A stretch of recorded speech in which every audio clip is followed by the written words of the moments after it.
we competed. We did a good job in those areas. Obviously did a great job on the glass. Second half, defensively, probably, they're good. They're tough to guard offensively, but I thought we did as good a job as we've ever done against them.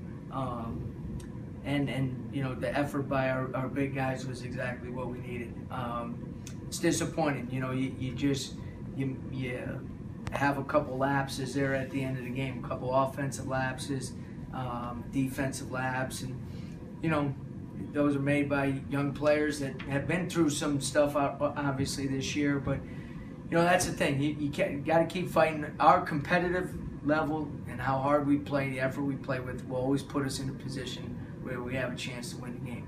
Our next step is now we need to be able to make some better basketball decisions at the end of games in order to win those games and finish the game out. And it's a hard lesson to learn, and our guys have been through quite a bit of that this year, but hopefully we'll be able to continue to move forward. Yeah, that's the thing, is there's nothing now that these guys haven't seen, right? And I know that's probably a bad silver lining to say, but I mean, it's the truth. These guys know the bitter taste of defeat moving forward. Yeah, and it's difficult,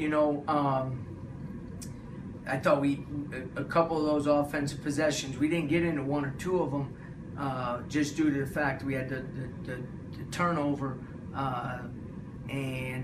but we wanted to run that play when we needed a basket with Todrick and Charles. Todrick's able to finish it, and so we had struggled to make those plays, finish those plays in crucial time, and so you think maybe you kind of broke through, and now you need to get a defensive stop, and give Hanlon credit. He made a good play on that.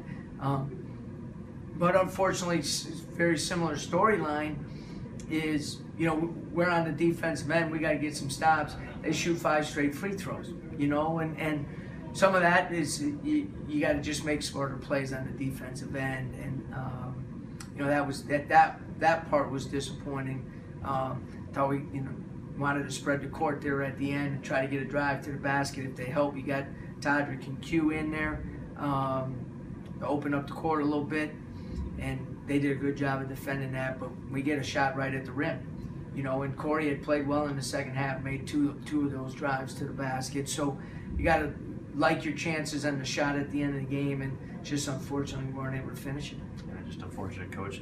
Another tough one, but I know the last thing I'll say is just a resolve of your team this year. And you answered it a little bit in the first question, but I know you're really proud of this group, aren't you? Well, you told them, that you don't make it through tough times. You're made through tough times. And we've had our share, there's no question about it. And our guys have never stopped. Without Marcus playing today, with Q coming off an injury, there's a lot of teams that just would have backed it. And then BC got off to a good start, and our guys didn't. That's the way they have, and that's a credit to them. Now we need to use that as a springboard to take another step. You shouldn't have to coach effort. You shouldn't have to coach competitiveness. And now in this program, we don't have to do that anymore. Now we need to get some other things done in order to finish some of these games. Yeah, those guys, they had the effort, that's for sure, Coach. Thanks for the time. You got it, Brandon. All right.